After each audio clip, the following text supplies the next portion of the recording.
Imbu nga woowulira ngambye mbu agalinga agaliwo galaga nti emikolo gya Chosen Becky mbu gibadde gigenda kubeerawo olunaku olw'enkya mbu munnange gyayimiriziddwa olw'ensonga ezitannaba kuba nti nate azitegeerekeka nga wooli mu kulaba screenshot eyo mbu omuntu oyo ali mu gurupu ey'emikolo gya Chosen Becky kakati yavuddeyo n'abeera ng'ate agisharinga okitegeera nno mukwano mbu munnange mikolo gyasoose ne babeera nga bagiyimirizaamu nze nno ndowooza amawulire gano gandibanga si matuufu obanga Chosen Becky ayagala tubeere nga tumwogerako manyi Chosen Becky ataggwako katemba katubeere nga tweyongerayo Tamala Mirundi Junior Wuna avuddeyo n'asekerera Sharon agambye nti toggwa Bobi Wine kye yakoze kyabadde kikugwana katukuwe akatambi kano kakati gwe Sharon Bobi Wine yakumanyi ngani to shake hands to shake hands wadawe Bobi Wine musitafa wado mitasaimo kawalata oyo teba muzungirako ajja kukulabisa atenga mutuufu kwa gwabalumbi fe tubeera wa Museveni tetuvaayo fe ke tubeere wa President Museveni n'ebyo by'okutumanyira ebyo ono Bobi Wine luli yambipinga deyazadde oyo principal wamu bipti me 2 days ago kwa nze Bobi Wine namublockinga I blocked him mubuze ku namba yange ye yatero bagikubako the day left NUP nejoining a government is the day I blocked Bobi Wine. I want you to go and ask him obata ampereza message obati ankubira I blocked him. I have no seen a business in a Bobi Wine. Subscribing, liking, leka obaka bwawo mu comment section. Atugenzeko wa Frank Gashumba avuddeyo n'abeera ate atabukira mutabani wa Bobi Wine. Bani sagala kwogera ku baana b'abantu. Mutabani wa Kyagu yali mu America abagamba mbu koze Uganda saameka ali mu America akisingo bwana obuzungu mweyoba yola oli mwana muto ali bweru etabigenda munno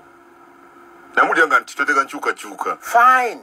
mbayagala pricing e Kenya ne Tanzania je wano sebo mutabani wange solo sebo jangu wano gireading Solomon mugamba ki ajaji reading abana bafe bakwatibwe basibwe ngabamwe bali mu bala DSTV bali abata nze abana bonna be bakwata mu 2021 nabasonyiwa era bano be basumulula mukama wa amanyi naye omuntu ayolebwa ku luno ng'okoze fujjo nze sina kisa gy'oli Solo mugambye ki ajje solo jangu e Kampala otandike omobilizing obeere ku forefront mwana yagenda kusoma yagenda kubeera ng'asoma asobola okudda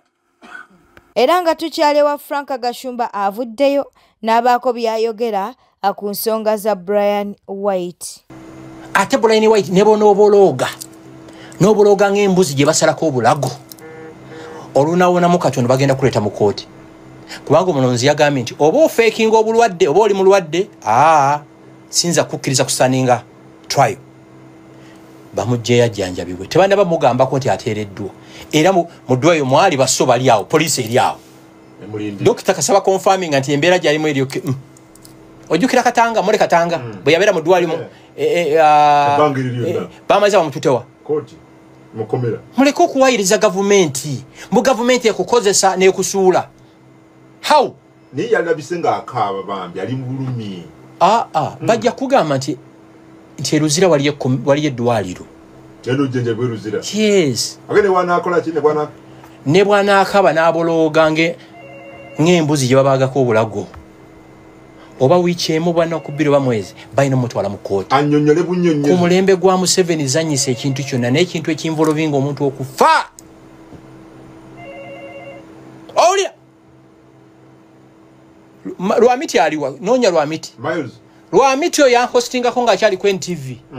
Ekira tewali muntu yejaka amalako. Kwefuula kyotali. Kungu mu ggwanga muno mulimu abantu abagagga. Mu ggwanga muno mulimu abantu abalina ssente nengo mulinya nako n'otambula. Nze mbeera Gaba Road. Omwana oyo lwasimbulanga Gaba Road ng'aba ne boda eziwera 10. Nga ffenna tulina okuva mu kkubo. N'emmotoka yes ayitewo. Pyaki. Kati agateri amuyamba. Oze ne boda 10. N'emmotoka 10 ezikola effujjo mu kkubo nga muwala wa Museveni Natasha akuviiridde nadde ebbali. Natasha, Patience, Diana, abaana ba president ataddewo embeera mweyagale bo bagobye mu kkubo goyiseewo kati oyo ekyokukaaba nga yakubye nnyo omulanga ekisooka kikulaga nti oli munafu nzijibana batumbavu basiemayo jukere banjola ndakaabako nze kukyomba nze tusobola kaba ngono bwe yakabe Brian White bwe mbanga ngenda kaba Katonda nzita omusajja ina kulwananga musajja yakabi nasita n'ebigere bwati ng'akaaba kati Dr. Byaruhanga Director Medical Services gendayo ndwalire akakase oyo asemba yanti ye confirming nti mole Katanga osobola okusaninga trial mole Katanga bamutwaye mu ambulance Dr. Byaruhanga Director Medical Services ajja genda ekiruddu gy'empulya gyali bagenti mwongere wiki kasite gwako agenda mu court nebiko byayogera nga alajana ebitya bagamba nze mwami Museveni olaba nagenda yakolera ki Museveni ina byayogera ebiki gwani agenda aluwambo jja abantu mu bwavu okolawa government ejja abantu mu bwavu eze mwanyi se nkugambe ze mpitidde abantu banone nagambye ko tinazikuze kwani bamulekeredde bamulesaalya bakutumawa. It disturbs me. Waliwo omugwe nasanga nga ina sente ebiseera byo yakasuka sente zesirabanga. Ebiseera byo nga governor ekola sirika ekola ne Kayeni amabala kati zolumu we nasalanga ebiseera ebyo nti ntambuleko ekiro ngenda mu kifo happening nasooka Kayeni ne bangamba nti ye reserved nenvo ngenda mu siriki nti nayo ye reserved nengena mu governor ekiro nga nazo ziri reserved omuntu omu ya reserve nze bifo bimeka bifo bisatu olumu musanga ku Sheraton si Brian White don't confuse me si Brian White this is a different person Urainos yefuyisa ngali mu kufuyisa ne babounce abasatu abamuli emabega nga bwafuyisa nena ngwafuyisa nena ali mfuluma Sheraton ate nsanga general nga naye ava mu Uraino general a foster general agenze mu kifo kye bafuyisizaamu ali bwogo negwe fake master you are nobody teri muntu akubanyi toyina muganda wamanyiddwa toyina wamwe jova oli mu kufuyisa nest eyes oyina babawunse mabega obwavu obulumoli kati obutika kusino twake ziri Uganda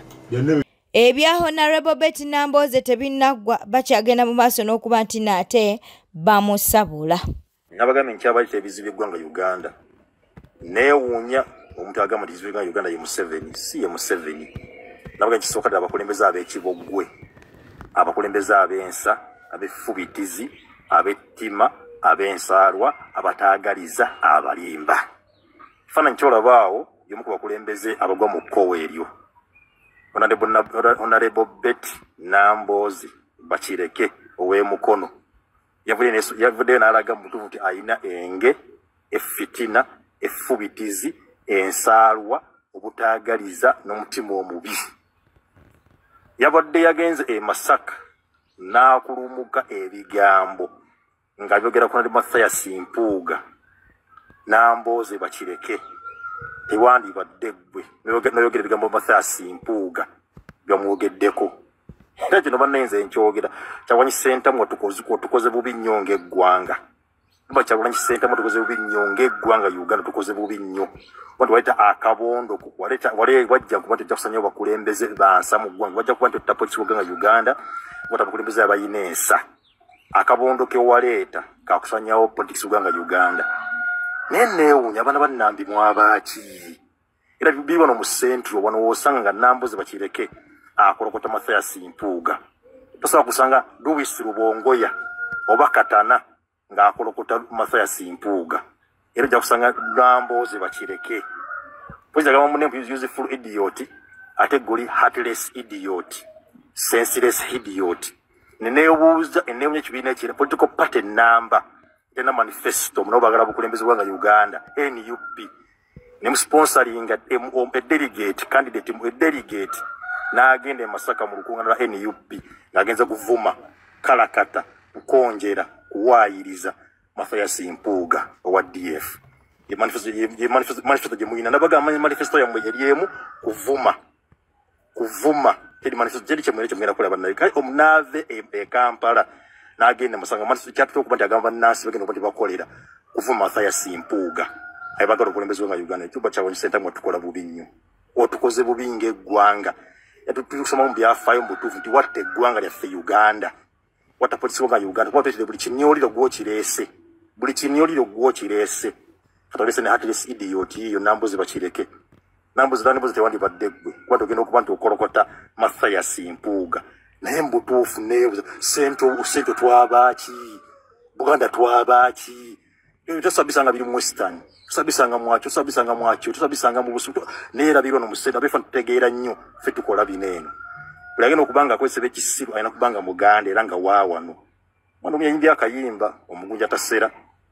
kawimba mbustani wuuyo bibyo Senga Acid Wuuna aleese bwino ku Mirembe Beddings mbu waje yajja ssente mbu munnange waliwo Gayigwe yali yafuna ng'amuwa ssente lwaki tetukwa Senga Acid n'abinnyonnyola Guy na advisinga tunde eby'amasannyalaze because abantu mbu bazimba all the time mbu namuwa $2,000,000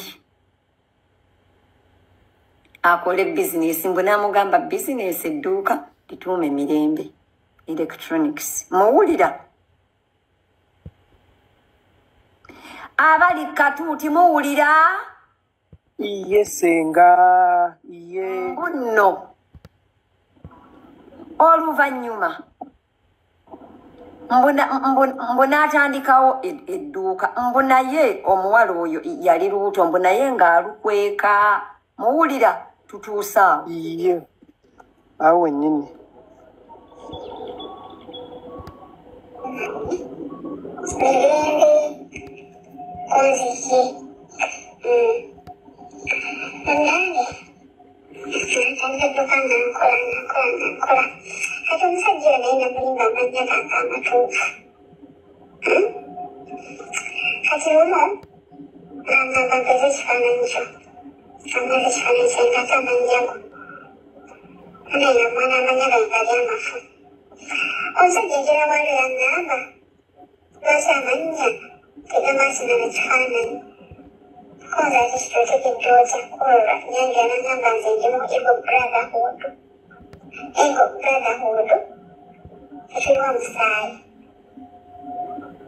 Calvin Kayanja yavuddeyo n'alyoka agamba nti no Mickey Wine muganda Bobi Wine mbwe ekivulu kyamusaze bw'atyo ye bw'avuddeyo n'abeera ng'ate agamba ekivulu kyasaze Mickey Wine ne kidda ne mukati temusobola kutuwa ku bifaananyi bya paviliyoni kuba yabadde nkalu taba kuba kadingo kujja n'abafuutu soldiers bayitirivu ne front desk mwandiregisterinze obutebe obukalu muve mu kwebuzaabuza kana akaseera mwina kukaaba kati mwagala okwefuula nti temwategedde nti ekivulu kyasaze Mickey Wine mwagala okwefuula nti temwategedde nti ku pavilion tewabadde wadde omuntu omu mwagala okutugamba nti okuva Bobi Wine we yatudde obutebe busatu okuva wasajja we yabadde emabega yonna wabadde wakalu lwaki temutubuulira ku fulopu gye mwakoze muli ku Bobi Wine yaboddaani simanyi omulangira Suna yabadde amubuuzaako n'agaana okumukwata mu ngalo lwaki mubuzaabuza ekituufu nti ekivulu kyasaze aba struggle mudde mu bituufu bye muyina okubeeramu mulwanise Museveni mulekerawo okukola mu bantu ensimbi nga zino temuziteeka mu malwaliro teziyamba ba ofani okuleka okwekulaakulanya mu nsi ekuliidinga bannayuganda bagenda baboola struggle bannayuganda tebakyawulira mulanga gwa principle balina we bamwagala awatuufu si kubajegawaza na kubakola mu nsimbi mwebale kubaboola kubanga be batukubiriza okuboola ebitalina makulu. Tuli mu nsi ebulidinga, twagala ki mu bivulu? Mudda watuufu akaseera kano bafuutumizi mulina kukaaba maziga, ekivulu kyabasaze. Akaswalo mukabusse ku maaso, muli ku bantu, simanyi omulangira Ssuuna bamubodde, simanyi omulangira baganye okumukwata mu ngalo, Bobi Wine mugezi nnyo, ono abadde tamwagala. Abantu baganye okujja mu show mu konsati ya Mickey Wine aligestalinze roses. Bobi Wine be yayingidde nabo bafuutumizi bano abamukulembera zimanyi n'abamuggala emabega, bokka be bagasegaseewo okugatta ku butebe, naye nga nabo basaali nsimanyi ensaano ku mazzi, bayiwa nsaano ku mazzi. Abantu bakibodde ekivulu, tewabadde wadde omuntu wemulema. Ebyo mubyogereko, mutuwende ku bifaananyi by'abatendensi. Bwete etambudde obadde mulabi mulungi alakwekumira ku Newspark channel. Kankusaba obeere ng'osubscribinga, olikinga n'okuleka obubaka bwawo mu comment section. Beera bulungi.